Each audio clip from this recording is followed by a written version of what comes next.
Hi class, so we are starting our Kehinde Wiley self-portrait projects. So the first thing you got was your printed photograph that I took of you. And what we are going to do is we are going to draw a grid on both the portrait of yourself that I gave you and your project paper. So the first thing we're going to talk about is how to use a ruler and use your math skills. So the first thing is looking at the ruler that you have and looking at where it starts. So if you don't see a 0 or a long line on the end of your ruler here, then the 0 of your ruler is at the edge of the ruler. If you see a 0 a little bit inward or a line that is a little bit longer, that means the 0 is actually on that line and not the end of your ruler. So that is very important to remember. Looking at your ruler and figuring out, is the 0 the edge of your ruler or the 0 a little bit inward? So my ruler is a little bit inward. And what you're going to do is we are going to take our ruler, line it up to the 0 on your paper. Now our papers are 9 inches by 12 inches.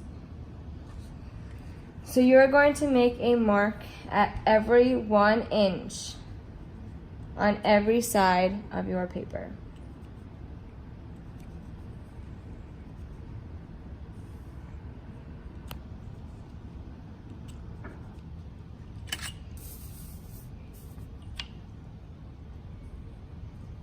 Again, lining it up,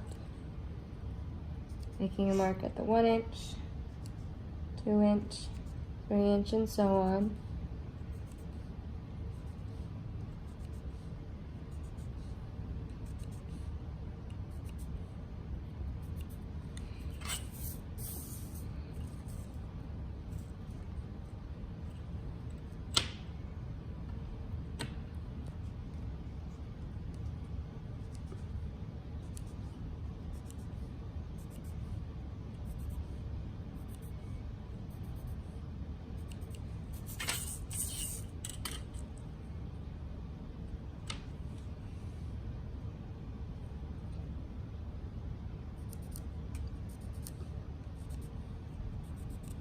When doing this, you want to draw lightly so that way you can erase when we are done and you don't see any of these marks that we make.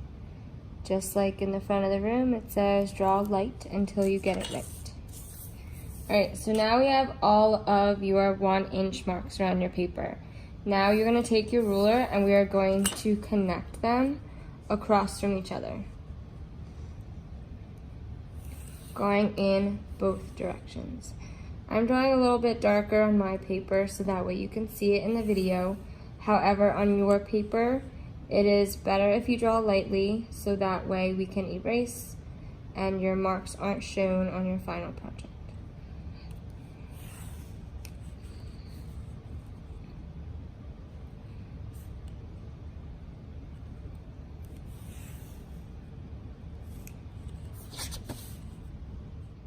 Okay, now that you have your grid drawn on both sides going this way and this direction, and all of your boxes are equal 1 inch squares, you are going to do the same exact thing on your portrait paper.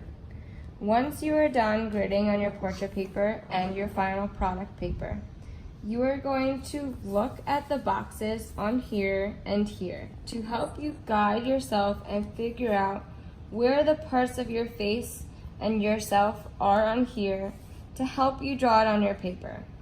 So that means we are going to count our boxes. Now I'm going to fold this part of my paper up and behind so that way I'm not seeing this empty space, but I start at the bottom of my portrait so that way when we start drawing it on here, we're not just floating in empty space, but ourselves are at the very bottom of our paper. So I'm going to start here as my very first row of boxes. So I'm going to count how many boxes this way and this way a mark or a line of myself is on here to draw it on here. So I'm going to count how many boxes of where this mark of this shirt lies. So it is the first row and it is 1, 2, 3 boxes over, and it is on the line of the third box. 1, 2, 3, and I'm gonna make a mark there. And we're gonna move up to the next part of our outfit, or the next part of our portrait, to figure out where it lies on this line. So it is 1 row up and a little bit over, about halfway between the third and the fourth box. So 1 row up in between the third and the fourth box. Now you're going to pay attention to where every line of yourself either touches a line of your boxes or changes in direction. So we're going to move up a little bit. Now this is the second row, and it is about 1/3 the way up to the second row, and a little bit more than halfway to the fourth box.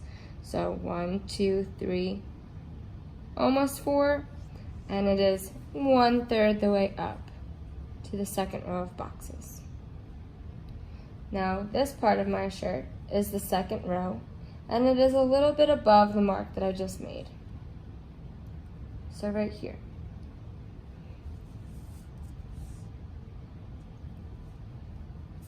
And then we're going to look at the next part of the shirt. And we're just going to continue following the same pattern, where we're looking at where our shirt and our clothes line up on our grid and making a mark. So that way we can start to connect the dots to start forming our portraits.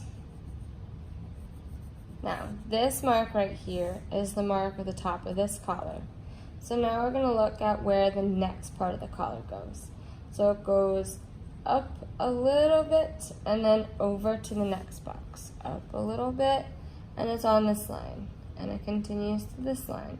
And it kind of is at a curved line and not a straight line. And the bottom of the collar starts here and follows the dots that you already made, but just a little bit below. So I have in my collar. And now we're going to move up to the neck. And your face, your chin goes out to here. It goes upward and back.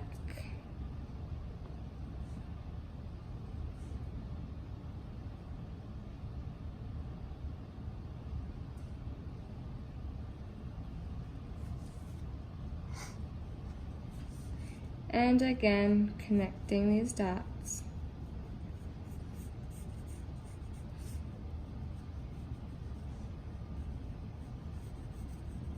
To help you in drawing your face.